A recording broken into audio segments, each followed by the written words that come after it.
ಅನುದಿನದ ಆಹಾರ ಆಗಸ್ಟ್ 13 ಗುರುವಾರ.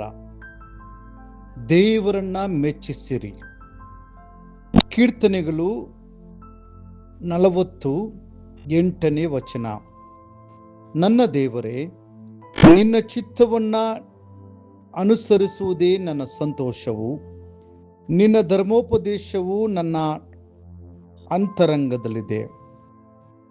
ಎಲ್ಲದಕ್ಕಿಂತ ಹೆಚ್ಚಾಗಿ ದೇವರನ್ನ ಮೆಚ್ಚಿಸುವ ಪ್ರಾಮಾಣಿಕ ಆಸೆ ನಿಮ್ಮಲ್ಲಿರಬೇಕು.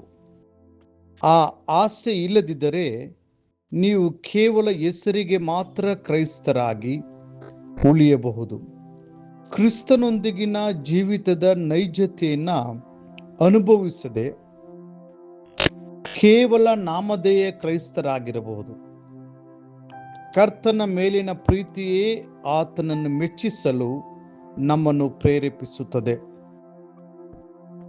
ಆ ಪ್ರೀತಿಯು ಆತನೊಂದಿಗೆ ಕೈ ಹಿಡಿದು ನಡೆಯುವ ಹಂಬಲವನ್ನು ನಮ್ಮೊಳಗೆ ಸೃಷ್ಟಿಸುತ್ತದೆ. ನಾವು ಕರ್ತನನ್ನು ಮೆಚ್ಚಿಸಲು ಬಯಸುತ್ತಾ ಆತನೊಂದಿಗೆ ನಿಕಟವಾಗಿ ನಡೆದಾಗ ಆತನು ನಮ್ಮನ್ನು ಸಂತೋಷದಿಂದ ನೋಡಿ, ನೀನು ನನಗೆ ಬಹಳ ಪ್ರಿಯನಾಗಿದ್ದಿ ಮತ್ತು ನನ್ನ ಪ್ರಿಯಲೇ, ನೀನು ಸುಂದರಿಯಾಗಿದ್ದಿ ಎಂದು ಹೇಳುತ್ತಾನೆ.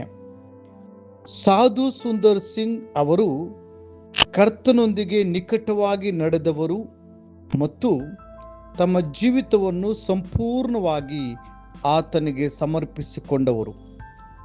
ಒಮ್ಮೆ ಒಬ್ಬ ಯುವ ರಾಜಕುಮಾರನು ಅವರನ್ನು ತನ್ನ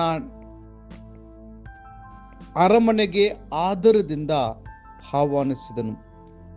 ಆ ರಾಜಕುಮಾರನು ಕ್ರೈಸ್ತ ಧರ್ಮ ಮತ್ತು ಆಧ್ಯಾತ್ಮಿಕ ವಿಷಯಗಳಲ್ಲಿ ಆಳವಾದ ಆಸಕ್ತಿಯನ್ನು ತೋರಿಸಿದನು. ಅವನು ಹೀಗೆ ಅರಿಕೆ ಮಾಡಿದನು: ಅಯ್ಯ, ಯೇಸು ಕ್ರಿಸ್ತನ ಮೂಲಕ ನಾನು ಅಧಿಕವಾದ ಆಶೀರ್ವಾದಗಳನ್ನು ಪಡೆದಿದ್ದರೂ ಆತನನ್ನು ಬಹಿರಂಗವಾಗಿ ಅರಿಕೆ ಮಾಡಿಕೊಳ್ಳಲು ಇರುವ ನನ್ನ ದೌರ್ಬಲ್ಯಕ್ಕಾಗಿ ನಾನು ದುಃಖಿಸುತ್ತೇನೆ. ನಾನು ಹಾಗೆ ಮಾಡಿದರೆ ನನ್ನ ಸ್ವಂತ ಜನರೇ ನನ್ನನ್ನು ತಿರಸ್ಕರಿಸುತ್ತಾರೆ ಮತ್ತು ನಾನು ನನ್ನ ರಾಜ್ಯ ಮನೆತನದ ಆಸ್ತಿಯನ್ನು ಕಳೆದುಕೊಳ್ಳುತ್ತೇನೆ. ಆ ಯುವರಾಜನನ್ನು ಕರುಣೆಯಿಂದ ನೋಡುತ್ತಾ ಸಾಧು ಸುಂದರ್ ಸಿಂಗ್ ಹೀಗೆ ಉತ್ತರಿಸಿದರು: ನೀವು ಈ ಭೂಮಿ ಮೇಲೆ ಸ್ವಲ್ಪ ಕಾಲ ಮಾತ್ರ ಜೀವಿಸುತ್ತೀರಿ, ಆದರೆ ಆ ಪರಲೋಕದಲ್ಲಿ ನಿಮ್ಮ ಜೀವನವು ಶಾಶ್ವತವಾಗಿರುತ್ತದೆ. ಈ ಲೋಕದ ಸಾಮ್ರಾಜ್ಯಗಳು ಶೀಘ್ರದಲ್ಲೇ ಗತಿಸಿ ಹೋಗುತ್ತವೆ, ಆದರೆ ನಿತ್ಯವಾದ ರಾಜ್ಯವು ಎಂದಿಗೂ ಕೊನೆಗೊಳ್ಳುವುದಿಲ್ಲ. ನಿಮ್ಮ ಲೌಕಿಕ ಜೀವನದಲ್ಲಿ ನೀವು ಕ್ರಿಸ್ತನ ಕೈ ಹಿಡಿದು ನಡೆದರೆ ಆತನು ನಿಮ್ಮ ಕೈ ಹಿಡಿದು ತನ್ನ ಮಹಿಮಾಭರಿತ ಪರಲೋಕ ರಾಜ್ಯಕ್ಕೆ ನಡೆಸುತ್ತಾನೆ. ಅಲ್ಲಿ ಆತನು ನಿಮ್ಮೊಂದಿಗೆ ಶಾಶ್ವತವಾಗಿರುತ್ತಾನೆ. ಆದ ಕಾರಣ ನೀವು ಮೊದಲು ದೇವರ ರಾಜ್ಯಕ್ಕಾಗಿಯೂ ಆತನ ನೀತಿಗಾಗಿಯೂ ತವಕಿಸಿರಿ. ಮತ್ತಾಯ 6ನೇ ಅಧ್ಯಾಯ 33ನೇ ವಚನ. ಕ್ರೈಸ್ತಿಯ ಜೀವನದ ಅತ್ಯುನ್ನತ ಅನುಭವಗಳಲ್ಲಿ ಒಂದೆಂದರೆ ನೀವು ದೇವರಲ್ಲಿ ಆನಂದಿಸುತ್ತೀರಿ ಮತ್ತು ದೇವರು ನಿಮ್ಮಲ್ಲಿ ಆನಂದಿಸುತ್ತಾನೆ. ಅದು ನಿಮ್ಮ ಅನುಭವವಾದಾಗ ಸತ್ಯವೇದದ ಪ್ರತಿಯೊಂದು ವಾಕ್ಯವು ನಿಮಗೆ ಅತ್ಯಮೂಲ್ಯವಾಗುತ್ತದೆ. ಅವು ಜೇನಿಗಿಂತಲೂ ಶೋಧಿಸಿದ ಜೇನು ತುಪ್ಪಕ್ಕಿಂತಲೂ ಸಿಹಿಯಾಗಿವೆ. ಕೀರ್ತನೆ 19:10ನೇ ವಚನ. ಕೀರ್ತನೆಗಾರನು ಹೀಗೆ ಘೋಷಿಸುತ್ತಾನೆ: ಯೆಹೋವನ ಧರ್ಮಶಾಸ್ತ್ರದಲ್ಲಿ ಆನಂದ ಪಡುವವನಾಗಿ ಅದನ್ನೇ ಹಗಲು ಇರುಳು ಧ್ಯಾನಿಸುತ್ತಿರುವವನು ಅವನು ಎಷ್ಟೋ ಧನ್ಯನು. ಕೀರ್ತನೆ 1:2ನೇ ವಚನ. ಕರ್ತನನ್ನು ಮೆಚ್ಚಿಸಲು ದೃಢ ಸಂಕಲ್ಪ ಮಾಡಿದ್ದ ದಾವೀದನು ಹೀಗೆ ಪ್ರಾರ್ಥಿಸಿದನು, ನನಗೆ ಜ್ಞಾನವನ್ನು ದಯಪಾಲಿಸು, ಆಗ ನಿನ್ನ ಧರ್ಮಶಾಸ್ತ್ರವನ್ನು ಪೂರ್ಣ ಮನಸ್ಸಿನಿಂದ ಕೈಗೊಂಡು ನಡೆಯುವೆನು. ನಿನ್ನ ಆಜ್ಞಾ ಮಾರ್ಗದಲ್ಲಿ ನನ್ನನ್ನು ನಡೆಸು, ಅದೇ ನನ್ನ ಇಷ್ಟ.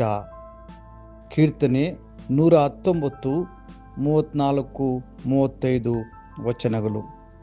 ಪ್ರಿಯ ದೇವರ ಮಕ್ಕಳೇ, ನಿಮ್ಮ ಹೃದಯವು ಕರ್ತನನ್ನು ಮೆಚ್ಚಿಸಲು ತೀರ್ಮಾನಿಸುವಾಗ ಆತನ ಜನರೊಂದಿಗೆ ಸೇರುವುದು ಮತ್ತು ಆತನ ಆಲಯದಲ್ಲಿ ಆರಾಧಿಸುವುದು ಕೇವಲ ಒಂದು ಕೆಲಸವಾಗಿರದೆ ನಿಜವಾದ ಸಂತೋಷದ ಸಂದರ್ಭಗಳಾಗುತ್ತವೆ.